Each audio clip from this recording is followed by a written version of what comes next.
Break के बाद आपका स्वागत है और अब चलिए वक्त है आपके भी सवालों को शामिल करने का इस शो में। और अगर आपके कुछ सवाल हैं तो हम आपको तरीका सबसे पहले बता देते हैं। आप हमें व्हाट्सएप कर सकते हैं 9619873567 पर। इस पर अपने सवाल हमें भेज सकते हैं और हम आपको बताएंगे कि आप किस तरीके से आप अपनी फाइनेंशियल प्लानिंग कर सकते हैं एक्सपर्ट की मदद से। हमारे साथ दोनों गेस्ट भी इस वक्त शामिल हैं। पंकज मटवाल हमारे साथ बने हुए थे, उसके अलावा अमित कुकरेजा एडवाइजरी के फाउंडर अमित कुकरेजा भी इस वक्त हमारे साथ मौजूद हैं। अमित, आपका बहुत बहुत स्वागत है शो पर।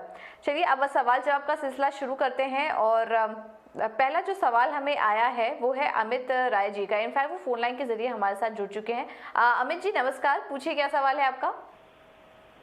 हाँ हेलो, नमस्कार। आप मुझे सुन सकते हैं? जी हाँ, तो मेरा उम्र है जी आपकी आवाज आ रही है, पूछिए सवाल। हाँ, तो मेरा उम्र है 29 ईयर्स। मैं आईटी सेक्टर में काम करता हूँ और मैं फिलहाल 6 महीने से म्यूचुअल फंड्स में इन्वेस्ट करना शुरू किया है।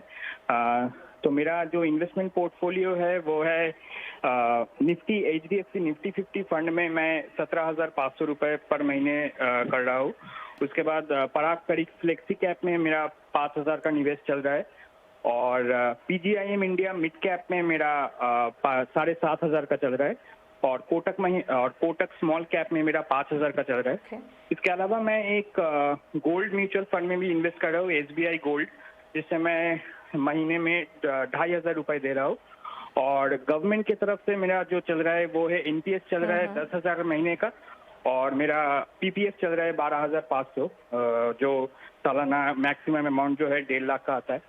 तो मेरा सवाल ये है कि मैं एक्चुअली 29 ईयर्स एज का हूँ और मेरे गोल है कि 45 ईयर्स तक मुझे रिटायरमेंट के लिए कॉर्पस बनाना है और जो corpus I am looking at वो है अराउंड 5 करोड़।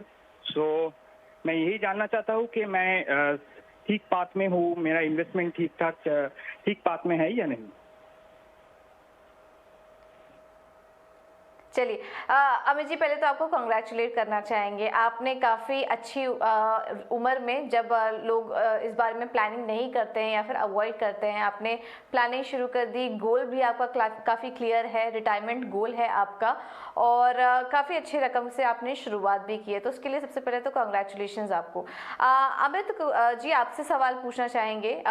इनका सवाल जो आया है उसमें जो इनका मौजूदा पोर्टफोलियो है, आपने सुना इनके फंड्स का नाम 65% अराउंड इक्विटी में निवेश है, डेट में भी इनका निवेश है करीब 30% का और गोल्ड में भी ये निवेश कर रहे हैं, गोल्ड फंड में भी निवेश कर रहे हैं। 60,000 का निवेश इन्होंने अलग अलग फंड्स में किया है।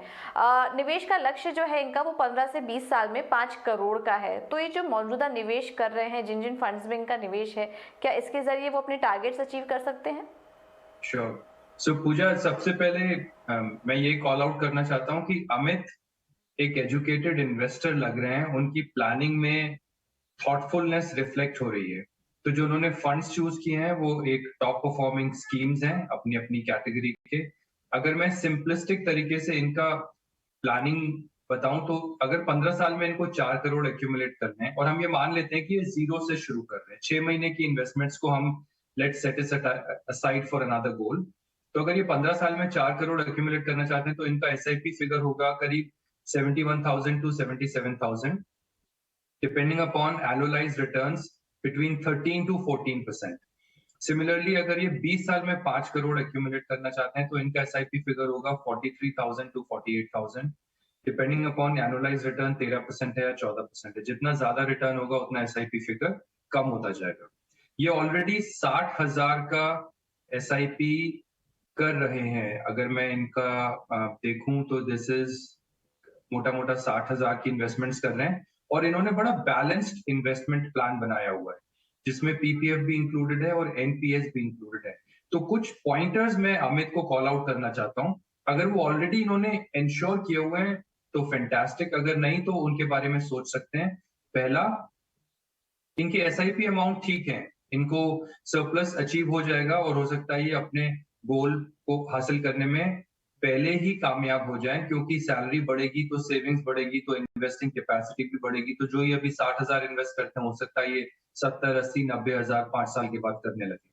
पहला, इनको EPF का फायदा उठाना चाहिए। एम्प्लॉय प्रोविडेंट फंड एक अच्छा इन्वेस्टमेंट जरिया है। अगर इनके एम्प्लॉयर देते हैं तो वो अकाउंट करना चाहिए उनको रिटायरमेंट प्लानिंग के लिए। दूसरा, इनको एनपीएस आई थिंक ये 10,000 कर रहे हैं, हो सके तो 10% तक का बेसिक सैलरी का एग्जेम्पशन अवेल करें और वो पैसा एनपीएस में डालें, उनको टैक्स डिडक्शन भी मिलेगा। ये भी इंश्योर करें कि अगर दूसरे फाइनेंशियल गोल्स हैं, उनके लिए भी प्लान बनाए। अभी तो उन्होंने शायद रिटायरमेंट गोल के लिए 4-5 करोड़ का एक क्वेश्चन पूछा है, लेकिन दूसरे गोल्स को भी प्रायोरिटाइज करें। देखो, अमित यंग है, he is just 29 years old. Life अभी उनकी चेंज होगी। उनके मैरिज या बच्चे या घर या कार के गोल्स अभी हम लोगों को पता नहीं है, तो नए गोल्स आएंगे with age and with changing life stage. उनको नए गोल्स फेस करने पड़ेंगे, उसके लिए डिफरेंट इन्वेस्टमेंट प्लानिंग चाहिए होगी जो शॉर्ट टर्म भी हो सकती है। तो उसके लिए अपने इन्वेस्टमेंट्स में रूम रखें, अपने सेविंग्स कैपेसिटी को थोड़ा बहुत शॉर्ट टर्म गोल्स के लिए भी रखें। तीसरा, रिव्यूज करते रहें। मैं मान के चल रहा हूँ कि एनुअल रिव्यूज करते होंगे, परफॉर्मेंस को लेके रिव्यू करें, पीयर परफॉर्मेंस को देखें, फंड मैनेजर, फंड हाउस के नॉर्मल परफॉर्मेंसेस कैसे हैं, कैटेगरी वाइज क्या परफॉर्मेंसेस हैं। हो सके तो प्रोफेशनल को हायर करके अपने बिहेवियरल बायस को प्रिवेंट करने के लिए, क्योंकि हम लोग जो डीआईवाई करते हैं उसमें बिहेवियरल बायसेस आके हमको प्रॉब्लम्स पोज कर देते हैं। उन प्रॉब्लम्स से बचने के लिए हो सके तो ऑब्जेक्टिव रिव्यूज कराएं, किसी एक्सटर्नल एक्सपर्ट से वैलिडेट करते रहें या किसी प्रोफेशनल को एंगेज करें। इनकी स्कीम्स जो इन्होंने सेलेक्ट की हैं सब अच्छी हैं, उसमें अपने इन्वेस्टमेंट्स कंटिन्यू करें। इन्होंने अच्छा लार्ज कैप एलोकेशन रखा है, अच्छे मल्टी कैप फंड्स और अच्छे मिड कैप फंड भी रखे हुए हैं। और अगर ये प्राइवेट कंपनी के लिए काम करते हैं, ये मेरा एक स्पेशल एडवाइस है, तो ये इंश्योर करें कि इनका फिक्स्ड इनकम एलोकेशन थोड़ा बढ़ जाए। अभी इन्होंने आई थिंक 30% रखा हुआ है, अगर वो उसको 35% कर दें और इक्विटी को 60% कर दें, गोल्ड को 5% रखें, तो थोड़ा सा बैलेंस बने रहेगा। क्योंकि प्राइवेट कंपनीज में कभी कभी जॉब इंस्टेबिलिटी आ जाती है और मैं नहीं चाहता हूं कि उस वक्त इनको किसी तरह का स्ट्रेस हो और पीस ऑफ माइंड ये खो बैठे। तो एक फिक्स्ड इनकम का थोड़ा अच्छा एलोकेशन रखें और अपने इन्वेस्टमेंट्स को कंटिन्यू करें। I hope I addressed the questions. जी बिल्कुल, अमित जी को काफ़ी अच्छी सलाह कुछ आपने दी है। अमित जी, फंड में आपके कोई दिक्कत नहीं है। जब सैलरी बढ़े आपकी तो उसके साथ ही साथ आपको निवेश भी बढ़ाने की सलाह दी जा रही है। और अभी आप रिटायरमेंट की प्लानिंग कर रहे हैं, लेकिन देखिए आगे और भी गोल्स आएंगे आने वाले समय में, कुछ इमरजेंसी फंड भी आपको क्रिएट करने पड़ सकते हैं। तो उन गोल्स का ध्यान भी रखकर आप थोड़ा थोड़ा निवेश उस तरफ भी करें और समय समय पर पोर्टफोलियो रिव्यू करते रहें। चलिए, अब इस बीच एक और दर्शक हमारे साथ जुड़िए फोन लाइन के जरिए। अमृता विश्वास हमारे साथ मौजूद है। अमृता, पूछिए, क्या सवाल है आपका? हाँ, मैडम, मेरा पहला सवाल है कि ये मार्केट अप हो या डाउन हो, क्या मुझे म्यूचुअल फंड में एसआईपी कंटिन्यू करना चाहिए? क्योंकि मेरे अंकल जो है शेयर मार्केट में इन्वेस्ट करता है, वो उन्होंने मुझे बोला ये अभी तो मार्केट ज़्यादा गिरेगा तो आप थोड़ा सा पैसा बचा के रखो, थोड़ा सा जब मार्केट ऊपर में मूव होगा तो आप पूरा पैसा एसआईपी के थ्रू आप म्यूचुअल फंड में दे दो। और मेरे पास जो फंड है, इस फंड के कौन से फंड में एसआईपी कंटिन्यू रखूँ और कौन से फंड में इसमें निकल जाऊँ, और इसमें एजुकेशन के लिए कौन से फंड चूज करूँ, और मेरा रिटायरमेंट के लिए कौन से फंड अच्छा होगा, ये अगर थोड़ा सा बताएंगे तो अच्छा होगा। बिल्कुल बिल्कुल। और अमृता, आपने जो सवाल पूछा, काफ़ी दर्शकों के मन में इस वक्त ये सवाल आ रहा है कि इस वक्त मार्केट में जो उतार चढ़ाव है, एसआईपी कंटिन्यू करना इस समय कितना अच्छा है। वैसे आपको बता दें कि एसआईपी में ज़्यादा परेशान नहीं होना चाहिए। एसआईपी करते ही इसलिए हैं ताकि मार्केट के उतार चढ़ाव का आपके पोर्टफोलियो पर ज़्यादा असर ना पड़े। वो एक सेविंग इन्वेस्टमेंट है, लॉन्ग टर्म के लिए अगर आप कर रहे हैं तो वो रोकना नहीं चाहिए। ये आपको सलाह दी गई, लेकिन आपका सवाल एक बार पंकज जी से ले लेते हैं। पंकज, आप क्या सलाह देंगे? इन बच्चे की पढ़ाई और रिटायरमेंट प्लानिंग करना चाह रहे हैं, उम्र इनकी 34 साल है और ये इनका लक्ष्य है, और 7 फंड्स में ये निवेश कर रहे हैं। फंड्स के नाम आपको बता देते हैं। Nippon India small cap, Kotak flexi cap, ICICI prudential, Sundaram large and mid cap, UTI Nifty 50 index समेत करीब 7 फंड्स में इनका निवेश है और बच्चे की पढ़ाई के लिए 10 लाख इकट्ठा करना चाह रहे हैं और दूसरा जो लक्ष्य है वो 1 करोड़ इकट्ठा करना चाह रहे हैं रिटायरमेंट के लिए। इन्होंने अमाउंट नहीं मेंशन किया है जहां तक मैं देख पा रही हूँ शायद कि कितना ये निवेश कर रहे हैं हर एक फंड में, बट क्या सजेस्ट करेंगे आप? और एक चिंता इनको ये भी है कि इस वक्त मार्केट में जिस तरह से उतार चढ़ाव है, इन्हें अपने एसआईपी को कंटिन्यू करना चाहिए या फिर अभी थोड़ी देर के लिए होल्ड करना चाहिए? बिल्कुल पूजा, मैं इनके सवाल का पूरा उत्तर दूंगा, लेकिन अमृता जी आप मेरी बात सुन रहे हैं, मुझे एक थोड़ा सा एक बताइए कि आपको जो रिटायरमेंट के लिए पैसा चाहिए, अगर हम मान के चले कि 60 साल के आसपास आप शायद ये लेके चल रहे होंगे रिटायरमेंट के हिसाब से, और आपने कहा है कि 1 करोड़ रुपए की आपको जरूरत है, वो आपका लक्ष्य है, तो मैं जानना चाहता हूं कि आपने 1 करोड़ का जो ये डिसाइड किया वो कैसे तय किया कि आपको रिटायरमेंट के लिए 1 करोड़ रुपए लगेंगे?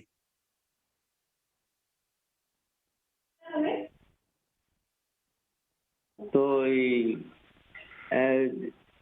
जैसे कोई 10 साल के जो मेरे को एक टारगेट है जो 10 साल के लिए एजुकेशन के लिए, तो अगर एजुकेशन के लिए 10 साल हो जाए जितना होगा, और मेरा आधार भी इधर पोस्ट ऑफिस इधर में अभी इन्वेस्ट में मैंने सेविंग कर लिया है, तो 10 साल में जितना एजुकेशन के लिए आएगा उतना उठा के बाद बाकी हम रिटायरमेंट के लिए सेव करेंगे। जी अमृता जी, मैंने आपसे सवाल इसलिए पूछा क्योंकि 1 करोड़ की जो राशि है रिटायरमेंट के लिए, आप बहुत यंग हैं, और अगर मैं 60 साल की उम्र मान के चलूंगी आप रिटायरमेंट के लिए मान रहे हैं, तो आपके पास 26 इयर्स हैं, और 26 इयर्स के बाद 1 करोड़ की जो वैल्यू होगी वो बहुत ही कम हो जाएगी।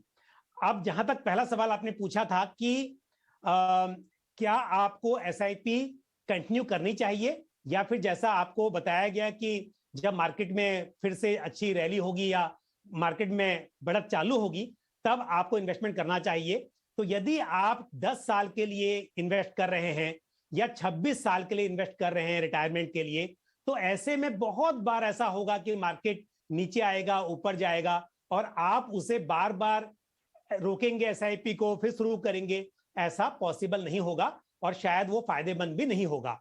तो एसआईपी का मतलब ही ये है कि आप इन्वेस्टमेंट शुरू कर दीजिए, जब मार्केट नीचे आए तो आपको यूनिट ज्यादा मिल जाएंगी, मार्केट ऊपर जाएगा तो यूनिट थोड़ी कम मिल जाएंगी, लेकिन आप ये मत इंतजार कीजिए कि जब मार्केट में तेजी आएगी तब शुरुआत करेंगे।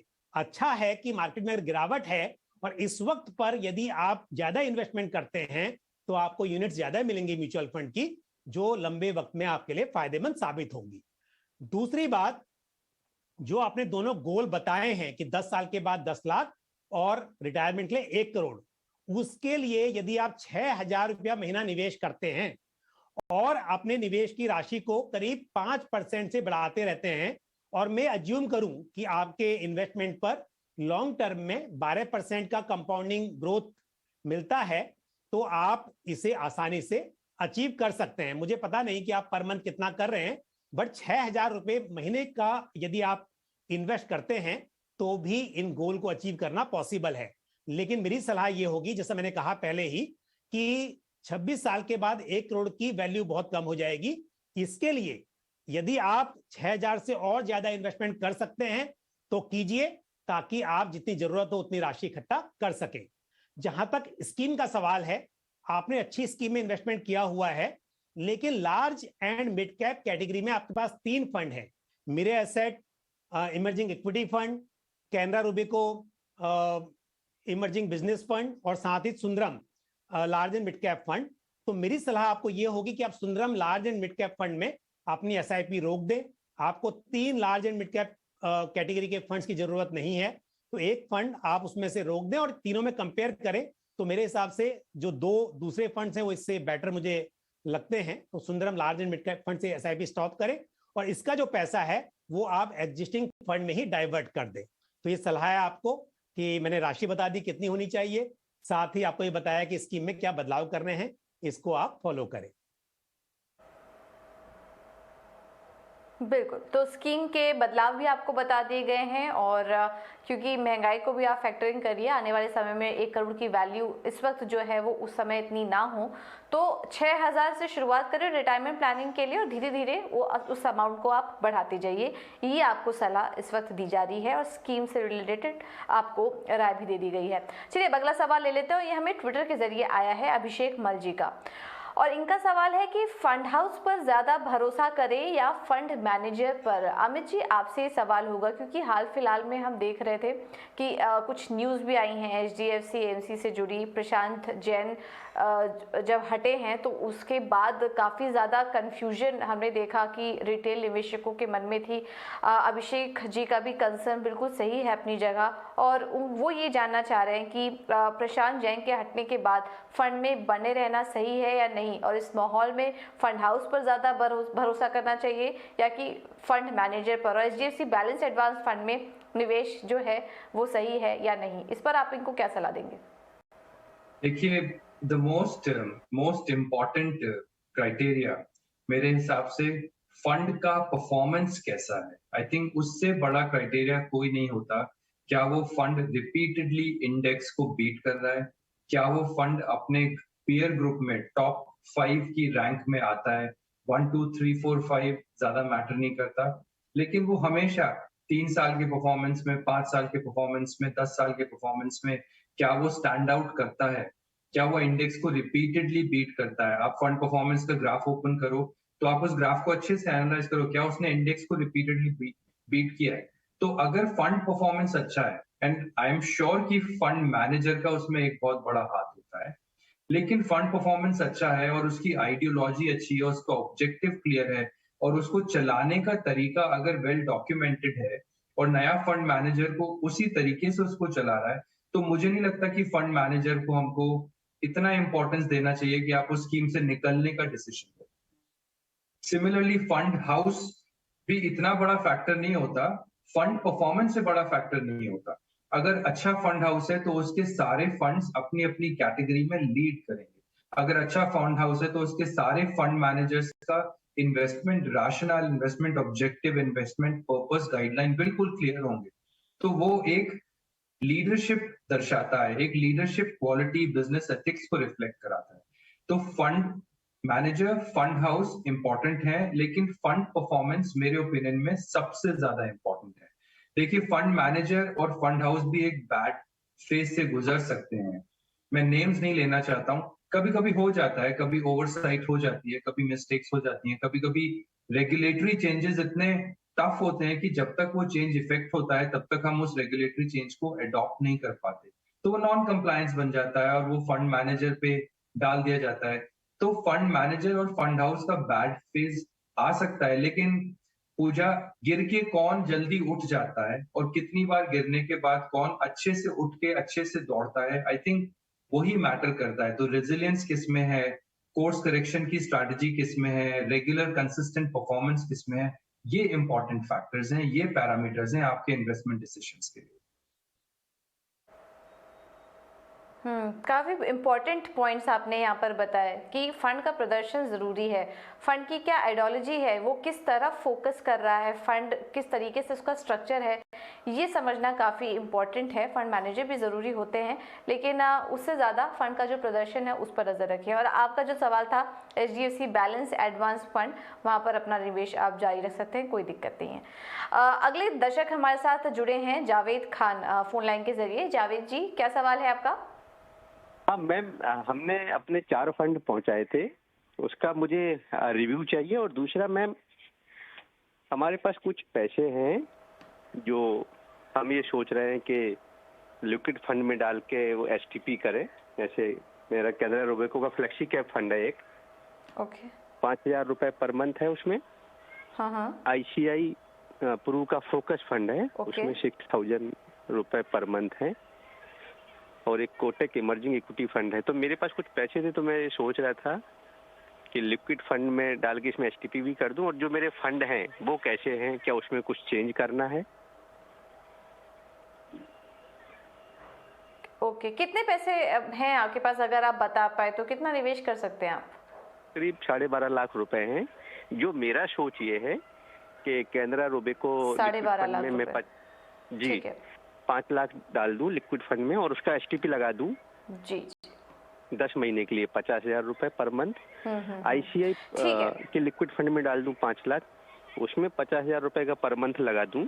जी और जी जावेद जी सवाल आपका जी आपके फंड्स के नाम है, आपके फंड्स के नाम है, निवेश राशि भी हमें मिल चुकी है आपकी, तो इस पर राय ले लेते हैं। पंकज जी क्या सजेस्ट करेंगे आप इनको? 4 फंड्स हैं, करीब 30,000 का निवेश किया है, 2 करोड़ का लक्ष्य है इनका, और इसके साथ ही साथ इनका ये भी सवाल है कुछ करीब 12 साढ़े 12 लाख पड़े हुए हैं, लिक्विड फंड में निवेश करना चाह रहे हैं एसटीपी के जरिए, क्या सलाह देंगे इन्हें आप?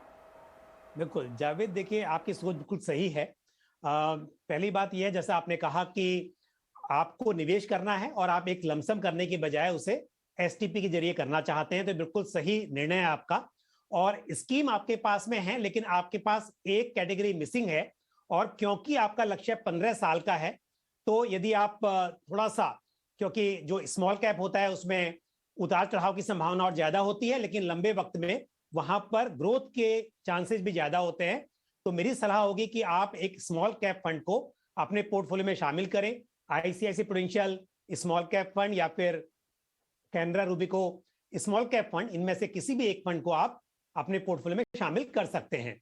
और जहां तक ये जो लमसम पैसा है इसको निवेश करने का आपने पूछा है, तो एसटीपी के जरिए आपके पास जो फंड है, जैसे कि मेरे asset emerging blue chip fund है, इसमें आप ऐड कर सकते हैं। आईसीआईसी प्रूडेंशियल फोकस फंड में भी आप कर सकते हैं, और साथ ही कैनरा रूबिको फ्लेक्सी कैप फंड, इसमें आप कर सकते हैं। तो एक ही फंड में मत कीजिए, बड़ा अमाउंट है, इसको डिवाइड कर सकते हैं। और साथ ही क्योंकि स्मॉल कैप में एक्सपोजर है ही नहीं, तो वहां पर आप थोड़ा सा उसमें भी इन्वेस्टमेंट कर सकते हैं, तो बांट दीजिए उस पैसे को अलग अलग, तो अच्छा रहेगा। दूसरी बात, जितना आप इन्वेस्टमेंट कर रहे हैं अभी, क्योंकि 30,000 रुपये महीने की आपकी एसआईपी चल रही है, तो यदि आपने अभी अभी इन्वेस्टमेंट शुरू किया है, तो आपका मैं ये लेके चलूं कि 12% का यदि कंपाउंडिंग ग्रोथ यहां पर आपको मिले, तो लगभग 1,43,00,000 1.43 करोड़ रुपीस आप इकट्ठे कर पाएंगे 15 साल में, लेकिन आपको चाहिए 2 करोड़ रुपए। तो सजेशन ये होगा कि अपनी इन्वेस्टमेंट को आप थोड़ा बढ़ाएं समय के साथ, और अभी जैसा आपने कहा है कि लमसम में आप पैसे और इन्वेस्ट करना चाह रहे हैं, उससे भी आपको हेल्प मिलेगी। तो मुझे उम्मीद है कि थोड़ा सा बदलाव जो मैंने कहा है कि स्कीम आपको ऐड करने की सलाह दी है, उसके साथ में आप अपना लक्ष्य जो है उसे हासिल कर पाएंगे। ओके ठीक है, तो जावेद जी ये सलाह आपके लिए। अब एक और दर्शक का सवाल ले लेते हैं, और ये सवाल हमें संजय गुप्ता जी ने भेजा है। इनफैक्ट वो हमारे साथ फोन लाइन के जरिए जुड़ चुके हैं। संजय जी नमस्कार, क्या सवाल है आपका, पूछिए। नमस्कार मैडम, मेरा सवाल ये है कि मैं म्यूचुअल फंड में इन्वेस्टमेंट करता हूँ, उसमें से एक फंड मेरे पास Nippon India Taiwan equity fund regular plan है, तो उसमें मेरी 2,000 रुपए की एसआईपी है। ओके तो मैं उसमें जारी रखूं या उसको बंद करूं या किसी और दूसरे में कन्वर्ट करूं? ठीक है, ये कितने समय के लिए आपने किया है और आपका टारगेट क्या है, मतलब मैच्योरिटी पर कितना अमाउंट चाहिए आपको? एक्चुअल में मैं वैसे मेरे पास और भी 4-5 फंड हैं जो चल रहे हैं, उनमें HDFC। अच्छा, लेकिन आपको बेसिकली इसके अच्छा हाँ जी ठीक है, आपका सवाल हम समझ गए, आपको इस फंड से जुड़ा अपना सवाल पूछना है। अमित क्या राय देंगे आप इन्हें? Nippon India Taiwan equity fund से जुड़ा सवाल है इनका, क्या सजेस्ट करेंगे? फंड कैसा लग रहा है आपको? संजय, आपने ये फंड क्यों चूज किया है? आपका सिलेक्शन क्राइटेरिया क्या था? आप मुझे शेयर करना चाहेंगे? हेलो। हाँ जी संजय। हाँ जी, आपने ये फंड क्यों चूज किया? आप अपना सिलेक्शन क्राइटेरिया शेयर करना चाहेंगे? एक्चुअल में क्या है कि मेरे पास इन्वेस्टर प्लानर थे, उन्होंने मुझे कहा कि ये जो है चिप की जैसे शॉर्टेज चल रही थी, तो ये चिप बनाती है ताइवान, तो इस वजह से इसमें अच्छा इंटरेस्ट मिल पाएगा, इस वजह से मैंने इसमें एसआईपी की थी। समझ गया संजय जी। संजय जी, इसको ये वाली जो एडवाइस होती है ना, एक्चुअली इसके पास हमारे पास हमको पहले तो आपको ये क्लियर होना चाहिए कि आपको ओवरसीज इन्वेस्टमेंट करनी है कि नहीं करनी है। फिर आपको ये क्लियर होना चाहिए कि आपके ओवरऑल पोर्टफोलियो में कितना ओवरसीज इन्वेस्टमेंट करना चाहते हैं। फिर आपको ये क्लैरिटी होना चाहिए कि ओवरसीज इन्वेस्टमेंट कैसे करना चाहते हैं। हम तो ओवरसीज इन्वेस्टमेंट इंडिया में बैठे बैठे पराग पारिक के थ्रू भी कर सकते थे, मोतीलाल ओसवाल के थ्रू भी कर सकते थे, कोटक का नास्डैक 100 ETF है उसके थ्रू भी कर सकते थे, या कोई broad China equity index fund या एशिया इंडेक्स फंड या टेक्नोलॉजी फंड के थ्रू भी कर सकते थे। तो एक पर्टिकुलर आपने रीजन सेलेक्ट किया है, ताइवान, एक पर्टिकुलर ज्योग्राफी, और आप फोन पे बोल रहे हैं कि आपने सेमीकंडक्टर सेक्टर भी चूज किया है। तो आपने ना, इसको हम बोलते हैं एक रिस्क, आपने ज्योग्राफी का रिस्क लिया है और आपने सेक्टर का रिस्क लिया है। तो ये high risk high reward game है। अब ये high risk high reward game मैं एज्यूम करके चल रहा हूं कि आपके पोर्टफोलियो में कोई बहुत बड़ा कंपोनेंट नहीं है, हार्डली 4-5% का होता है। पर मेरा हमेशा सजेशन ये होता है कि पहले अपने इंपॉर्टेंट गोल्स को डाइवर्सिफाइड म्यूचुअल फंड से रिस्क एडजस्टेड रिटर्न्स वाले इन्वेस्टमेंट प्रोडक्ट से एड्रेस कीजिए, और जब अब आपके पास सरप्लस पैसा बन जाए, आपके पास आपके गोल्स अचीव हो जाए और फिर आपके पास सरप्लस फंड है, तब आप ज्योग्राफिक रिस्क और सेक्टोरल या थीमेटिक फंड का एक्सपोजर लेके अपने पोर्टफोलियो का रिस्क बढ़ा सकते हैं। तो मेरा सिंपल आंसर ये है कि अगर आपके गोल्स ऑलरेडी एड्रेस्ड हैं और ये सरप्लस मनी है तो आप इसको कंटिन्यू कर सकते हैं, लेकिन अगर आपके गोल्स अभी एड्रेस नहीं है तो मेरा सजेशन है कि इसको मिटिगेट कीजिए और एक सिंपल से डाइवर्सिफाइड ओवरसीज फंड में पैसा लगाइए। ओके, तो उम्मीद है संजय जी आपको मदद मिली होगी। गोल्स डिफाइन है तो आप कंटिन्यू रख सकते हैं, और अगर नहीं है तो फिर दूसरे किसी फंड में आप निवेश कर सकते हैं। आपको डिसाइड करना है कि ये जो 2000 आप कर रहे हैं उसके पीछे का क्राइटेरिया क्या है, वजह क्या है। चलिए, फिलहाल इतने ही सवालों को हम शामिल कर पाएंगे, लेकिन शो के अंत में वक्त है गुरु मंत्र जानने का।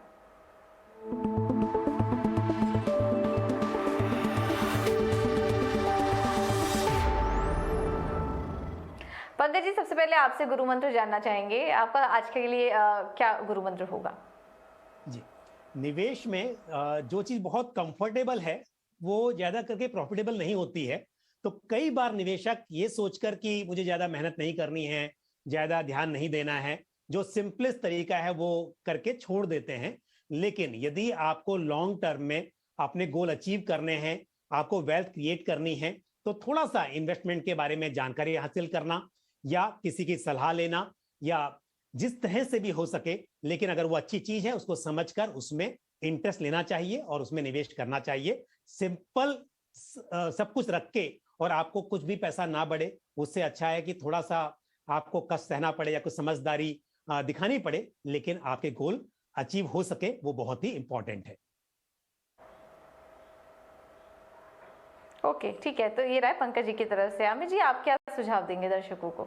देखिए, पंकज ने आपको बोला आप अपने निवेश पे ध्यान दें, मैं आपको बोलूंगा आप अपने खर्च पे ध्यान दें। जितना आप निवेश पे अटेंशन देते हैं उतना ही इंपॉर्टेंट है आप अपने एक्सपेंसेस पे भी अटेंशन दें, अपने एक्सपेंस पैटर्न को ट्रैक करें। जो नई जनरेशन है वो एक्सपेंसेस को ज्यादा ट्रैक नहीं करना चाहती, जो ओल्ड जनरेशन है वो शायद डरती है कि हमको ये छोटा छोटा ट्रैकिंग अच्छा नहीं लगता। तो मैं आपको कंजूस बनाने की प्रयास नहीं कर रहा हूं, न ही मैं आपको ये बोल रहा हूं कि आप छोटे छोटे 50-100 रुपए का एक्सपेंस ट्रैक करें। मैं कहता हूं एक मॉड्यूल, एक सिंपल सा यूनिट बना लें कि अगर ये 500 रुपए तक का एक्सपेंस है तो हम उसको 500 रुपए करके ट्रैक करेंगे, या 1000 से नीचे का हम ट्रैक नहीं करेंगे। आप अपने कन्वीनियंस के हिसाब से अपने खर्चों को ट्रैक कीजिए। कौन से इंपॉर्टेंट एक्सपेंसेस हैं, जो बोलते हैं हम नेसेसरी एक्सपेंसेस, और होते हैं दूसरे होते हैं डिस्क्रिशनरी एक्सपेंसेस, जो हम कभी करते हैं कभी नहीं करते हैं अगर हमें बजट अलाउ करता है। तो सबसे पहले अपने नॉन नेगोशिएबल एक्सपेंसेस को बजट कीजिए, अपने इंपॉर्टेंट इन्वेस्टमेंट्स को बजट कीजिए। उसके बाद अगर आपके पास कुछ पैसा बचता है तो आप डिस्क्रिशनरी एक्सपेंस की तरफ ले जाइए। लेकिन फाइनेंशियल प्लानिंग के हिसाब से इंश्योरेंस, इन्वेस्टमेंट्स, एक्सपेंसेस, तीनों पे नजर रखिए, तीनों को ट्रैक कीजिए, अपने एक्सपेंस पैटर्न को ट्रैक कीजिए। जहां कोर्स करेक्शन करने की सिचुएशन है उसको तुरंत कोर्स करेक्ट कीजिए, वेट मत कीजिए कि ये प्रॉब्लम अपने आप सॉल्व हो जाएगी। So pay attention to your expenses, pay attention to your investments, and make sure that your financial goals are addressed through your investments and cost is minimized in your standard of living as possible. All right, तो चलिए इसी note के साथ इस bulletin को यहीं close करेंगे। अमित जी बहुत बहुत शुक्रिया आपका हमारे साथ जुड़ने के लिए। पंकज जी आपका भी बहुत बहुत धन्यवाद समय देने के लिए, तमाम सवालों पर और दर्शकों के सवाल पर भी अपना व्यू शेयर करने के लिए। तो फिलहाल इस बुलेटिन में इतना ही, एक छोटा सा ब्रेक लेंगे, लेकिन आप बने रहिए, खबरों का सिलसिला आगे भी जारी रहेगा। नमस्कार।